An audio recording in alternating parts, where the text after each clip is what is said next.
నమస్తే నందీశ నమస్తే నందీశ నందీశ. భవతి భిక్షాం దేహి అంటున్నా పట్టిన అన్నం పెట్టేవాడే కనపడటం లేదు. స్వామి నన్నేమి అడక్కయ్యా, అసలు ఆకలి అగ్నిగుండలా మండిపోతుంది. దయచేసి మా ఇంటికి అతిథిగా దయచేయండి. చాలా సంతోషం. రండి. అయితే మేము అతిథిగా వచ్చి భోంచేయడం అంటే మాటలు కాదు, మాకు కొన్ని పద్ధతులు ఉన్నాయి. వాటికి తగ్గట్టుగా నువ్వు నడుచుకోవాలి. అదేమిటి ఇదేమిటి ఎదురు ప్రశ్నలు వేయడానికి వీల్లేదు, ఎందుకంటే మా పద్ధతులు మావి. మీలాగా పద్ధతి ప్రకారం నడుచుకునే వాళ్ళంటే నాకు బాగా ఇష్టం. మా పద్ధతులు ఇష్టపడే వాళ్ళంటే మాకు ఇష్టమే. రండి. అట్టెక్కడికి అయ్యా, ఇటు కదా. ఆ చెరువులో హాయిగా స్నానం చేసుకుని వచ్చి భోంచేద్దురు గాని. ఏమిటి స్నానమా?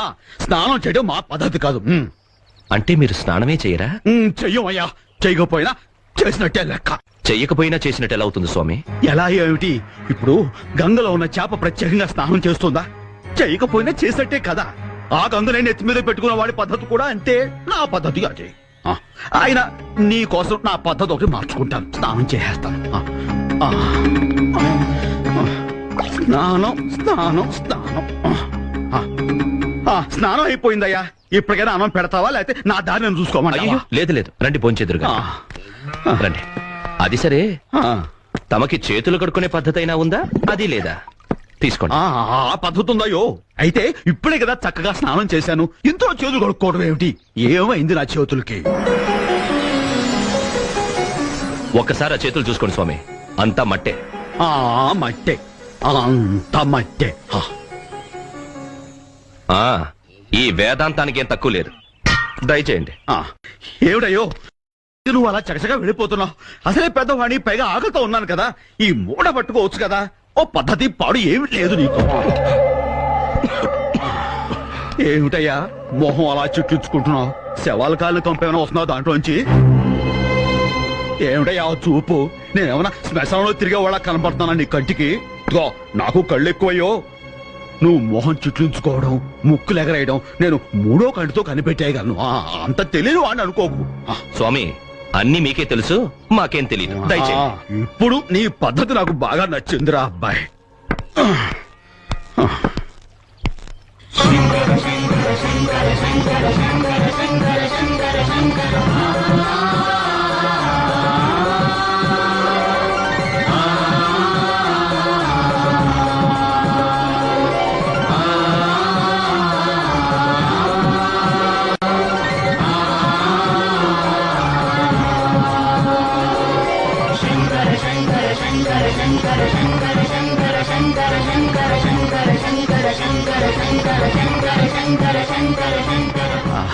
దీర్ఘ సుమంగళి భవ.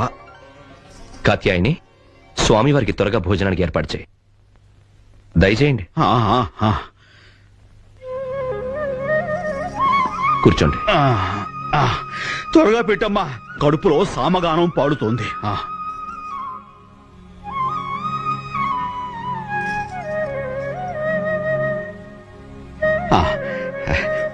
మీ ఆవిడి భక్తి, వినయం, ఈ వడ్డించే పద్ధతి నాకు బాగా నచ్చాయ్యో.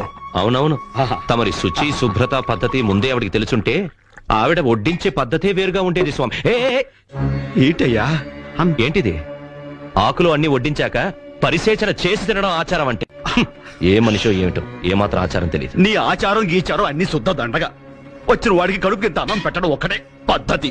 అయ్యా స్వామి, మీ పద్ధతులకు ఆచారాలకు 101 నమస్కారాలు. సరే సరే, భోజన కాలే హరనామస్మరణ అంటారు కదా, అదైనా కానివ్వండి. ఏంటి హరనామస్మరణం చెయ్యాలా? చెయ్యకుంటే ముద్ద దిగదా? అయినా ఏమిటి వాడి గొప్ప? శ్మశానంలో ఉంటా అట్ట, కపాలంలో తింటా అట్ట, తోళ్ళు కట్టుకుంటారంట, పావులేసుకు తిరుగుతారంట. ఓ పద్ధతి పాడు లేని అలాంటి వాణ్ణి అన్నం తినేటప్పుడు తలుచుకోవడం అంటే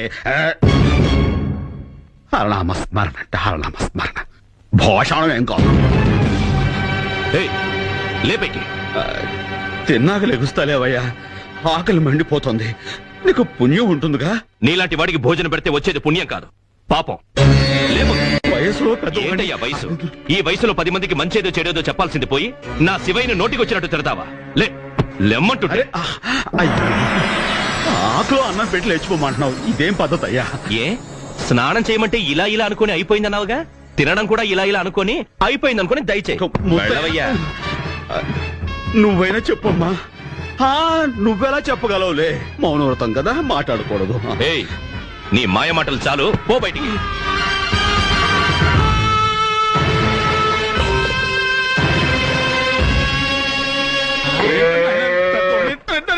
అమ్మా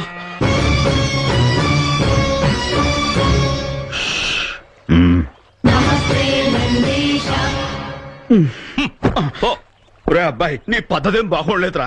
ఆ కోపాన్ని కొంచెం తగ్గించుకో. ఏయ్, నా కోపం పూర్తిగా తగ్గకే నువ్వు ఇక్కడికి వచ్చావు, అందుకే బతికిపోయావు. పో. తగ్గిందని నువ్వు అనుకుంటున్నావు, ఏ మాత్రం తగ్గలేదు. మర్యాదగా పోయా. ఇంకోసారి ఆ మాట అన్నావంటే మళ్ళీ నీ గడపలో కాలు పెట్టు. నువ్వేంటి పెట్టి నా ఊపిరినంత వరకు నిన్ను ఈ గడపలో కాలు పెట్టనివ్వను. పో.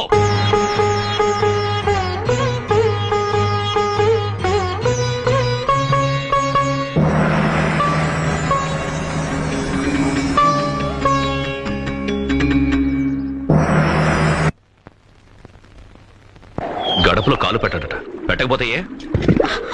స్వామి స్వామి స్వామి స్వామి స్వామి స్వామి స్వామి ఏమండి, స్వామి వెళ్ళిపోయారా?